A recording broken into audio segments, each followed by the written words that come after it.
So making sure we're putting our body in the right state to digest it is just as important to have those hormone signals happen, leptin and ghrelin. It takes 15, 20 minutes for those to be released. So we need to be eating the right type of foods, the right balance in a as relaxed state as possible.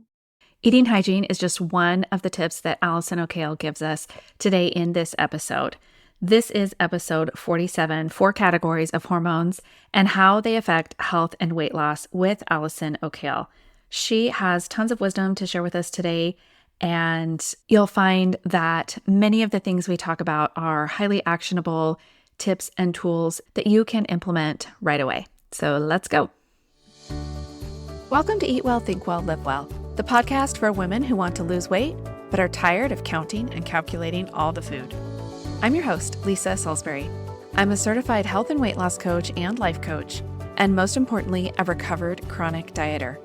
I'll teach you to figure out why you are eating when you aren't hungry instead of worrying so much about what you are eating. Hey, everybody. Welcome back to the Eat Well, Think Well, Live Well podcast. I am excited to have Allison Occkial on the podcast today. She is a holistic health practitioner, certified holistic nutritionist, fitness trainer. So we're going to let her introduce herself and tell us a little bit about what she does.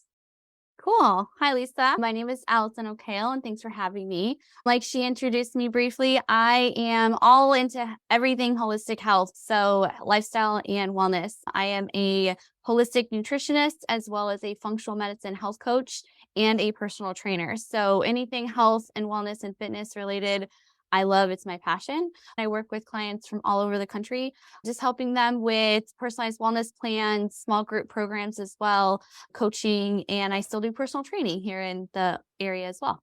Great.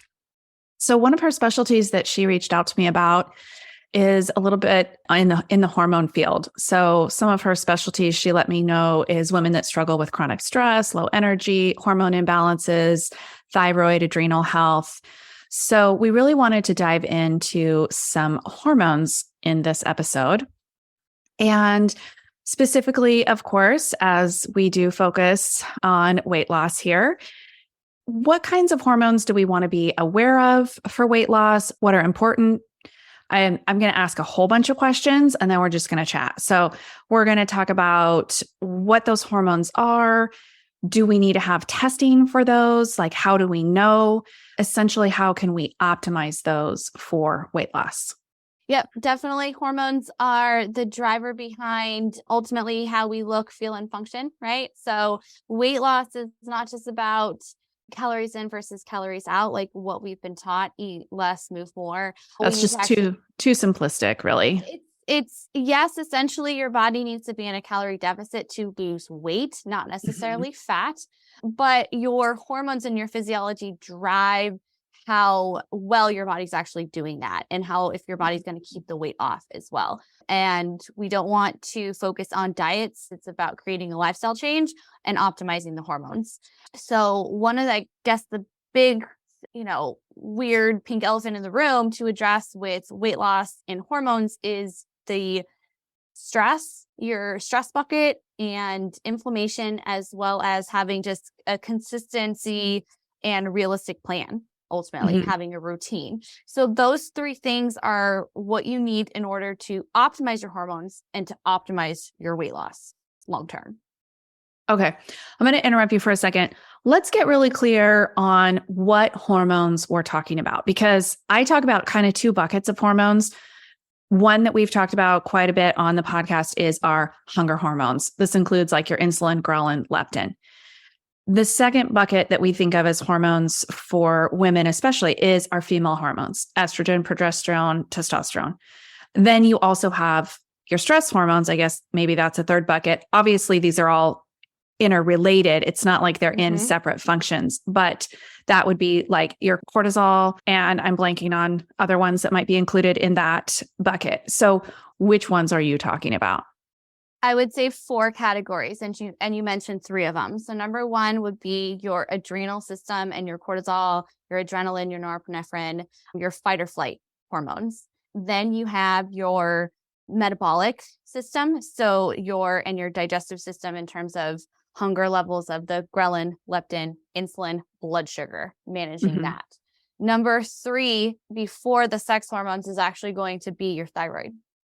Yeah, there's another category I forgot. Totally. Will affect your metabolism, obviously weight loss.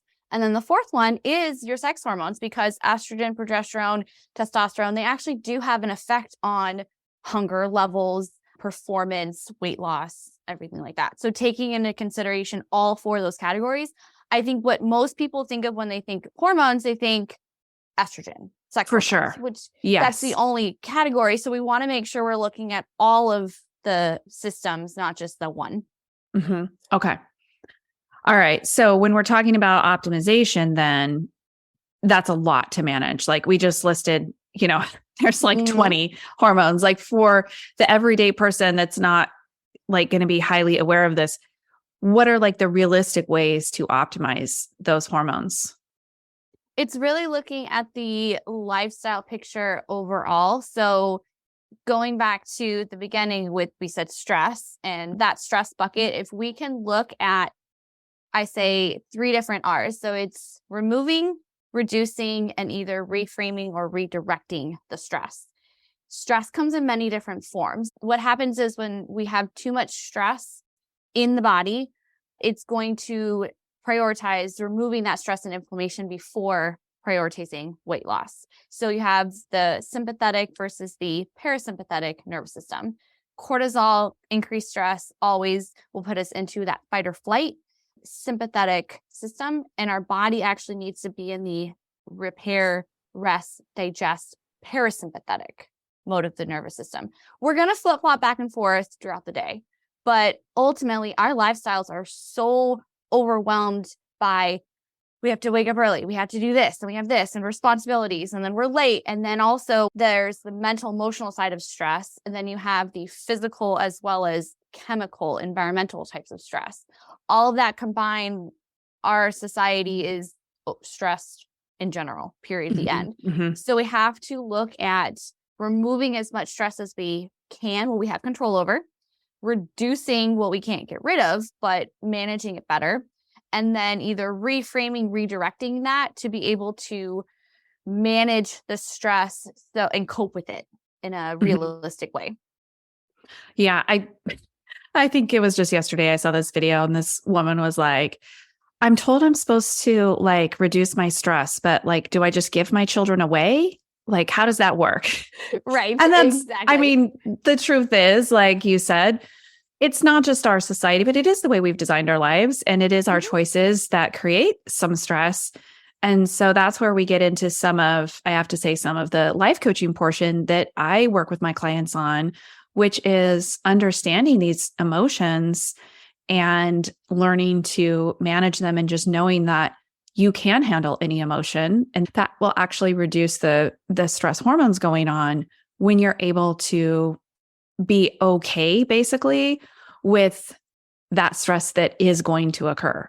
Like my children make choices that I may or may not agree with, right? And then I just love them anyway. That reduces my stress. It doesn't make it so I'm not worried about them. It doesn't make it so I don't think about them and love them and think of ways to, bring them in to, for those that don't know, by the way, I have 2 adult children and 2 teenage children. So, the adult children, one of them calls me all the time. One of them I haven't talked to in a month and a half. So, that's stressful. So when we think about our lives, it's part of that like life coaching piece that we can do to help with that stress. And I think that's kind of what you're speaking to there, is we have stressful lives and it's about managing that. Right. Stress is always going to be here. It's not like we're going to lay around and do nothing and have no cares in the world. It's about really being mindful of our reactions, because essentially stress is just our reaction to the situation, circumstance. We have a lot more control than we think. It's about, yes, removing obvious things like if there's toxins in our air, water, food supply, chemicals, things like that, but also reframing the situations, like you said, with people, work, environments. What's going on in our head can be one of the most stressful things that's harming our health, essentially. So reframing those thoughts that come into our head, positive affirmations, statements, visualization, all of that is, people write it off. But what's going on in your head is going to translate into your actions, but it also, your thoughts can affect your physiology as well and can create or lower the stress and inflammation in your body. So it's definitely addressing, looking at your stress in a very realistic way, very personalized as well. Okay, good. So that's kind of like those stress hormone bucket. What are some of the other ways we can alter? Because, one of my questions for Allison when we were messaging about this topic is it even possible to alter our hormones and our internal chemistry with, like food alone? What can we do? How much effect can we have? Because the truth is, some of these fad diets out there are telling you, we're going to balance your hormones, or we're going to change your pH. Like, that's not possible. You would die if your blood chemistry changed, right? That's not possible. You don't want to do that. So sometimes I think the idea that we can alter our hormones gets to be a little bit fad diety, which I always want to stay away from. So what is possible in these buckets? What can we change with food or lifestyle? Yes. And I believe that the body heals itself. So no food or person or thing, treats, diagnoses, oh, this will cause this. You need to put your body in the right state and right environment to heal and thrive. And part of that is with the nutrients you give it.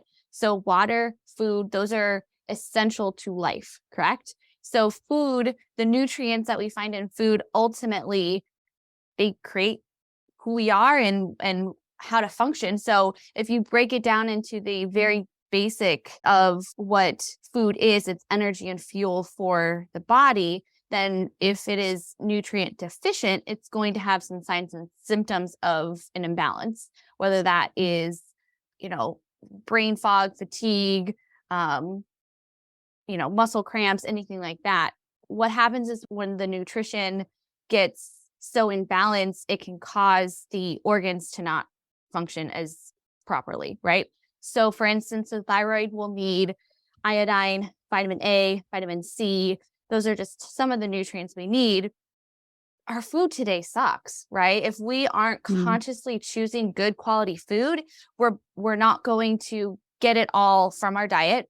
Then we actually have to break down that food and have our body digest it and absorb it. So there's multiple steps, and many people are nutrient deficient, which is causing your thyroid, your other sex hormones, things like that, to not be as optimal. So we can flip it and do the other way and provide the body with the basic micronutrients it needs, not just macros. Yes, we need, protein, carbs, fats. That's very diet culture. We need to look at food from what is it, right? Not just how much it is in the calories, but what benefits does it provide, and how can we nourish our body from the inside out, giving it the literal building blocks it needs. Right, because there is some evidence that there's a lot of people that are overfed, meaning, too much energy for their body and yet undernourished. Exactly. Right. And so that's probably when you're saying like our food today is not great. That's mostly the processed and ultra processed foods that we're talking about that they maybe have fortified vitamins, which just aren't the same as choosing whole food ingredients to create meals for ourselves. Yeah. Yes. There are foods that will hinder hormone function or decrease it. And then there are foods and nutrients that can definitely increase it. Okay. Let's talk a little bit about the hunger hormones, because I think they're kind of the ones that make the biggest difference for people with weight loss and kind of balancing the blood sugar issue when we have insulin insensitivity, insulin resistance. That really can cause some issues. It's, I think, when we get that like hangry feeling, that's really like a blood sugar issue. What do you recommend to kind of optimize those hunger hormone kind of systems? Number one is to be prepared. So you are 2 steps ahead of yourself if you tend to get those hangry feelings, if you tend to skip meals, or your mom, right? You're busy. If you, going back again, we all have really crazy schedules. So we need to be prepared with food that's going to be ready for us as best as possible. So we don't want to get to the point where, oh my gosh, I haven't eaten in so long. There's nothing available. I'm either not going to eat or eat something that's going to really go haywire with my blood sugar. So number one is knowing your downfalls and being prepared. So having meals and snacks ready for you as best as possible. Number two is what you eat. And that would be really optimizing the fiber and the healthy fat and the protein are going to be the most satisfying parts of the meal. So making sure we're having those kind of as our foundational points and then building the carbs on top of that. I got to say, I'm going to interrupt you for a second. Yeah. I think you are literally the third guest in a row that has said, we really need to build our meals on protein, fiber, and fat. Like, it's really coming up, especially because I focus on not counting calories, not counting macros, not weighing and tracking your food. So like, what do? These are our building blocks, people. Protein, fiber, fat. Like, it's so important. And fiber, I think, is the one that trips people up the most, is like, well, how do I get that? I'm like, just fill your plate with fruits and vegetables. And I'm also not opposed to whole grains either. I know that some nutritionists are like, no, because of gluten, but my clients do fine with that unless they have a sensitivity. Anyway, I just wanted to point that out for listeners that, like, again, this is coming up. And so, yeah. The protein is the most satisfying macronutrient. The fat will help stabilize blood sugar. So anytime you eat carbohydrates, it slows that down. And the fiber is really, again, good for gut bacteria, good gut health. And again, slowing down the digestion of the food. A lot of the times when we get hungry super fast, we're not satisfied, it's most likely because of imbalance of macronutrients this is kind of another point, is we're not in the right eating hygiene. We're not digesting the food properly because we're eating too fast. We're eating distracted. Not chewing. Not chewing. And what happens is your body actually needs to be in that parasympathetic nervous system state, rest and digest. Easier said than done, but we need to actually chew our food, sit down, slow down, breathe, for crying out loud, to engage digestion. That's what's needed to set your body into the, I feel nice and full. I find it interesting when I talk to clients and other people. I don't know if you notice it, when, let's say you're out to eat or you're at dinner with your friends or family and you're taking your time and you're really enjoying the meal, you feel so good afterwards. And at least for me, I don't feel overly stuffed or full, or I feel very satisfied. I might be eating the same amount that I would alone or whatnot, but it's how you eat it.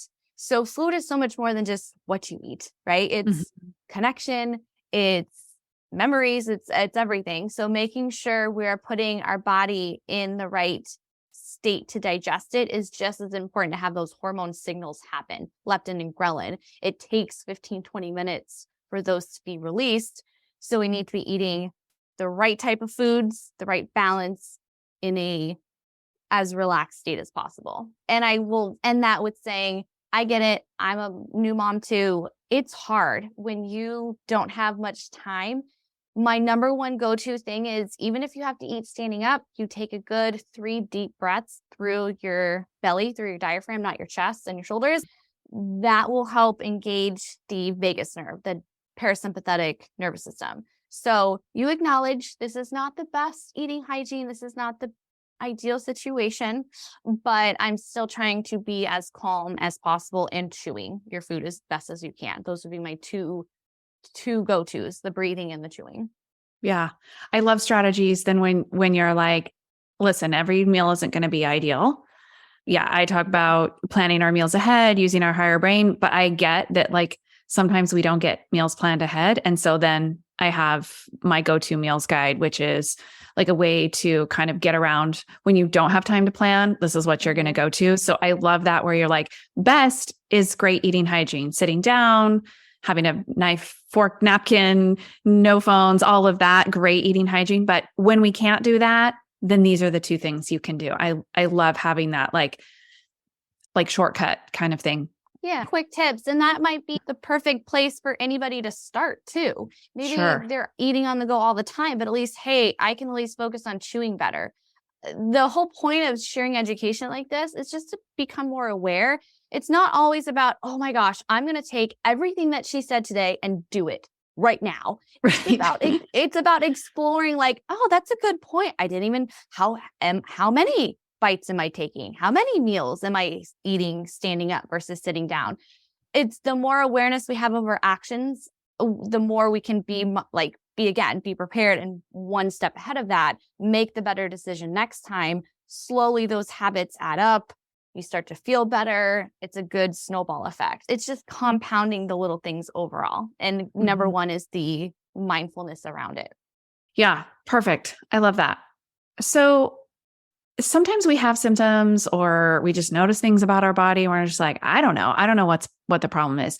How do we know if our hormones are what kind of needs help? And is there a way, like I said in the beginning, like there's testing for, I'm approaching perimenopause. I'm like, gosh, I probably should get like a hormone test on that. But we don't have a test for ghrelin and leptin. It's not like we can check those levels. There are things where you can check your cortisol throughout the day. Those are pretty advanced tests, like the Dutch test, those kinds of things. But if we're not going to do any of that functional testing, how do we know if our hormones are the problems? Correct. And like we said, there's a lot of different hormones that could be off and they're all interconnected. So yes, there's definitely, like we said, gold standard. Have the Dutch test, have full lab panels done. We can see the numbers. What if you don't have access to that? You know if something's still off, right? I would say number one is if something shifted. If you felt okay a year ago, a month ago, whatever, and something does not now, that's a red flag. I always say, you know your body best. So if you feel like something is off, don't ignore it. But on the other hand, so many people are walking around all day, every day and feeling like crap, and they just think it's normal. And they've always felt like that. So I don't like to just say, listen to your body, because some people don't realize that there is a problem. Because there's a difference between common and normal.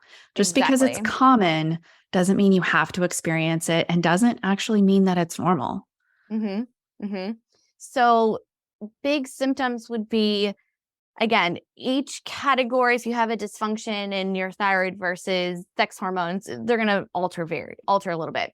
But some big red flags would be anything like you just don't have any energy, whether that's physically or mentally. If you have brain fog, lack of clarity, you are just can't function, you're tired, you can't do daily tasks, that's a problem. Trouble sleeping, whether you can't stay asleep, fall asleep, you wake up and you're really tired still. If you need 8, 9, 10 hours of sleep and you still feel groggy, that's an issue.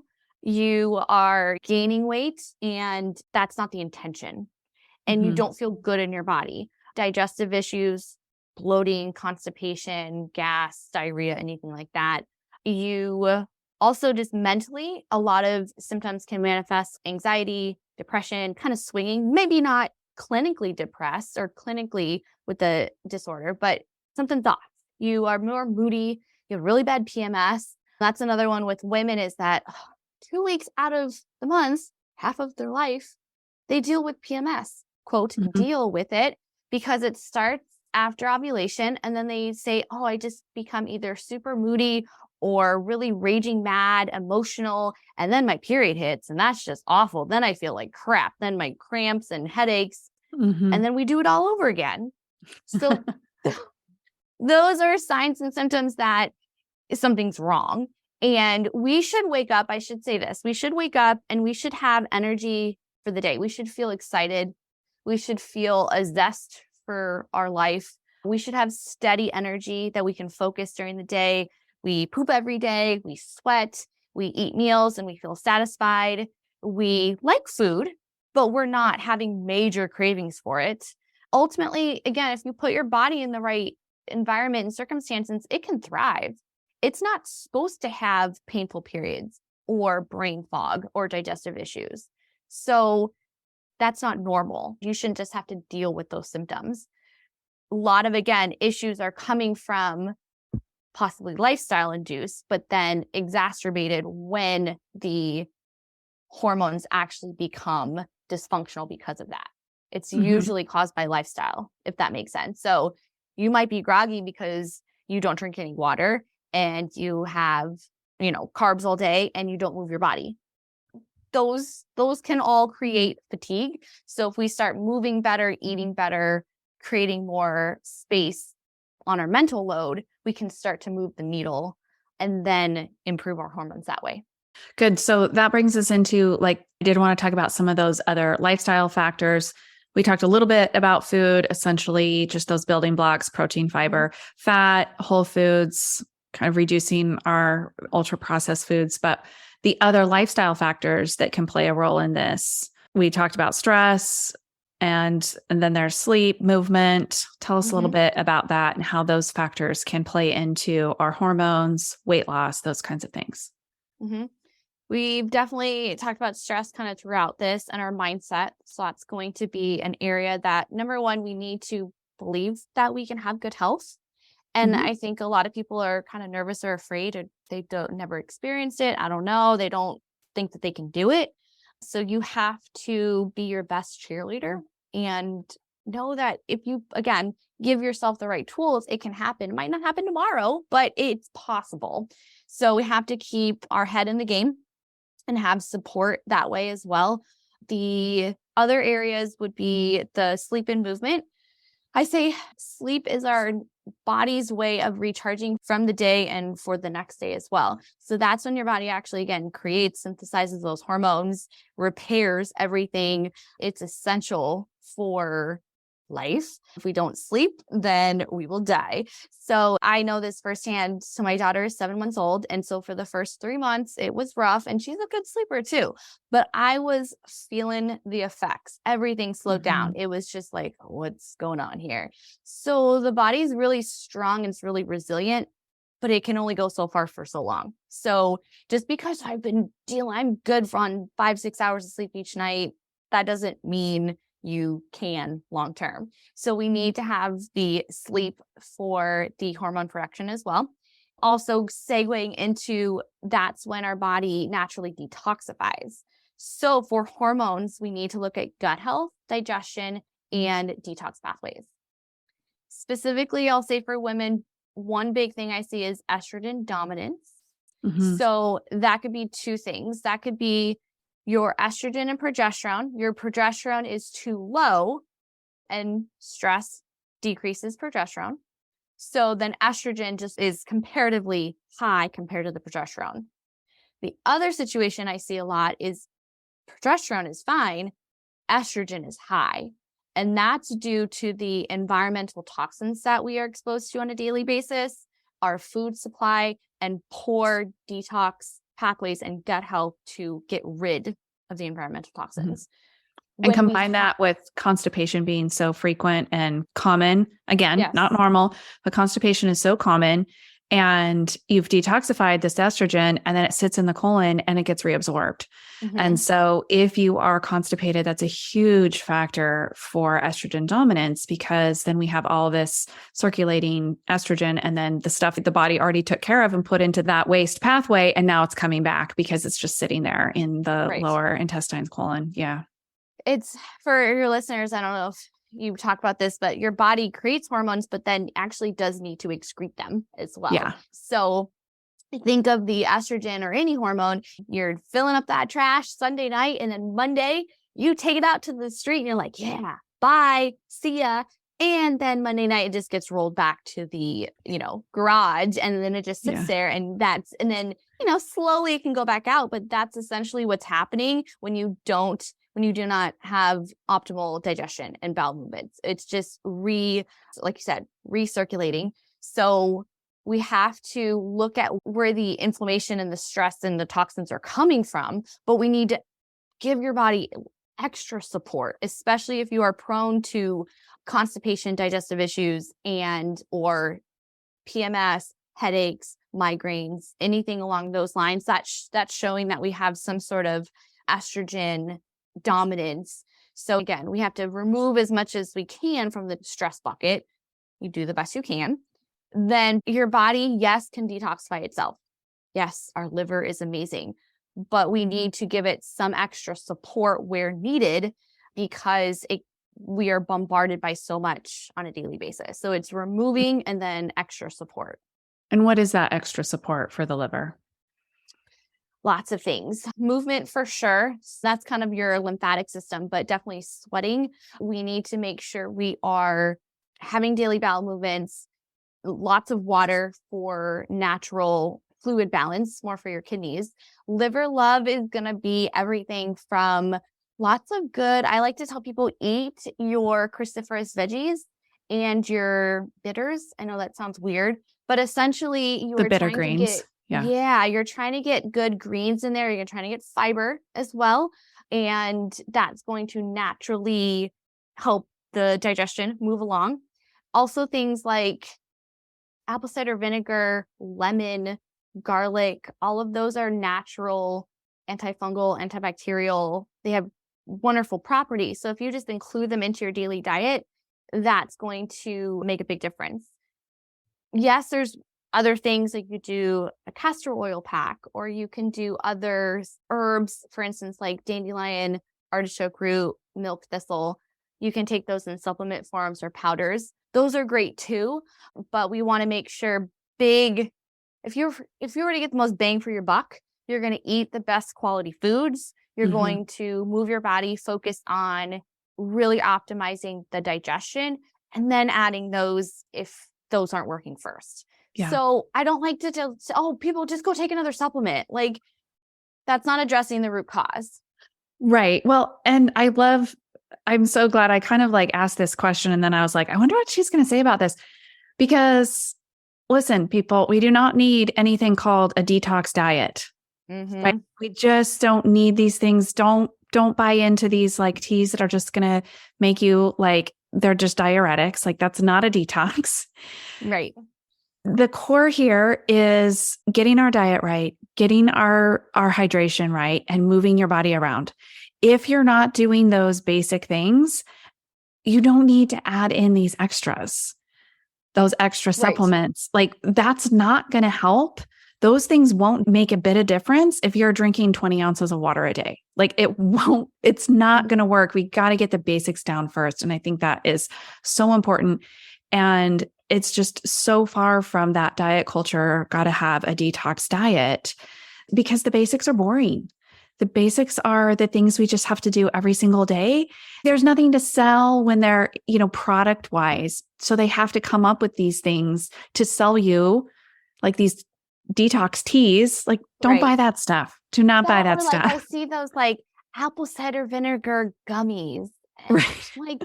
And I say, do you know how much added sugar that is or whatever? Yeah. And, it's apple cider vinegar. I said 90% of it's not. So you just take a teaspoon of apple cider vinegar and mix it with water and you just take it as a shot I'm like, yeah, I know it's again, like you said, basic things, but we just need to have it very simple.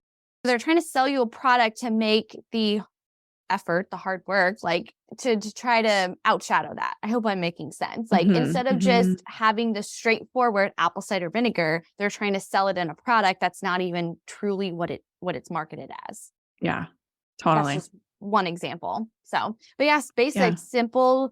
The basics are really boring, but that's where a lot of people get tripped up is that they're information overload and they try to pick and choose like, I'm just going to do this and this and this because I thought it was good. And then it's not really getting them anywhere because they actually can't maintain it.